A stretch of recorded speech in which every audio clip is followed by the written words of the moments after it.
Good morning again.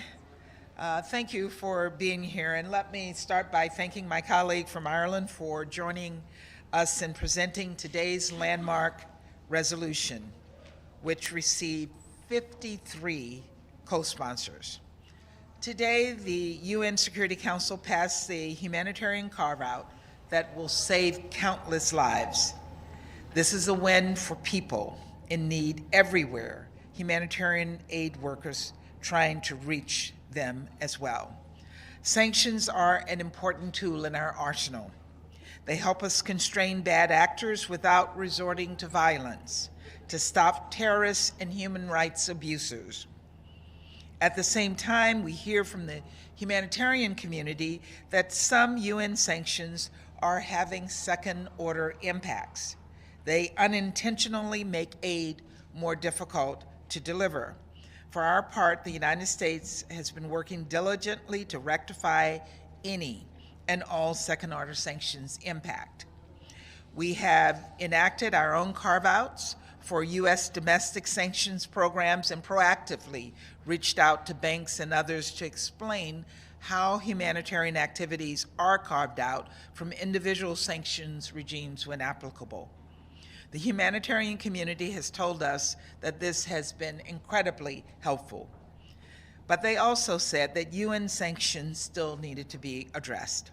They made a clear ask: create a single standard carve-out of humanitarian assistance from UN sanctioned regimes. Today, we delivered on that request. In unambiguous language, we have exempted critical humanitarian activities from UN sanctions. And in doing so, we've also made our existing UN sanctions more effective and better targeted toward bad actors. Years of experience have taught us a valuable lesson. Speed saves lives. Humanitarians need to act fast to get medicines to a community in need, to get a roof over the heads of freezing people, and to get food to starving children. Now, we have removed significant impediments. When the funds are there and the humanitarian actors are ready, they can spring into action. They can and will save more lives all around the globe, and that is something that we all can be proud of. Thank you. Over to you. Thank you very much, Linda. Today, the Security Council adopted a resolution put forward by Ireland and the United States to establish a humanitarian carve-out across all UN sanctions regimes, and I can't think of a more fitting way to mark UN Humanitarian Week. This resolution has a very clear aim: to deal systematically with the unintended humanitarian consequences of UN sanctions regimes. At the Security Council for the last 2 years, Ireland has regularly spoken out about the need to preserve the humanitarian space, and even before joining the Council, this was a priority for us.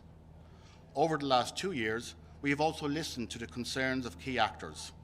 We heard from humanitarian organisations. They described how UN sanctions can hinder their ability to deliver for people in need on the ground, the very people who should be the centre of this Council's attention. We know this can sound a bit abstract, a bit technical at times, but simply put, if life-saving provisions cannot be shipped, cannot be financed, cannot be ensured, cannot be delivered, humanitarians cannot help. And if humanitarians cannot help, the result is human suffering, hunger, and even death, which is why we had to act. That humanitarian imperative is what drove Ireland and the United States to negotiate today's resolution. Today, we changed the sanctions paradigm at the UN. Today, the Council, having listened, consulted, and negotiating, has taken decisive action.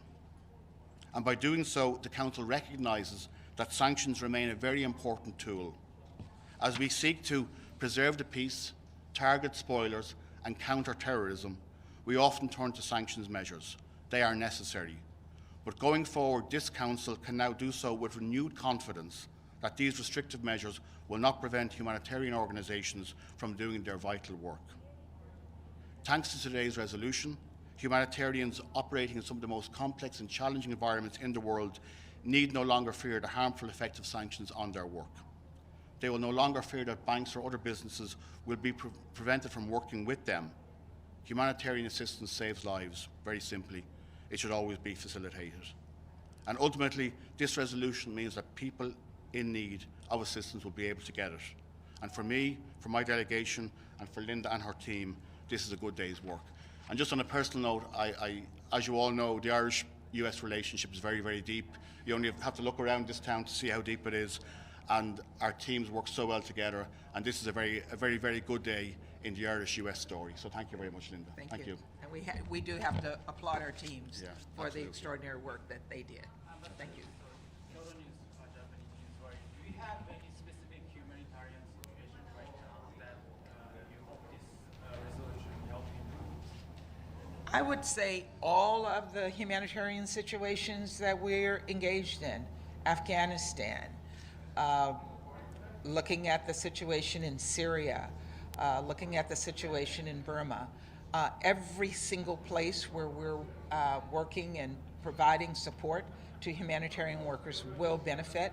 We're getting dozens of text messages from humanitarian organizations thanking us from around the world.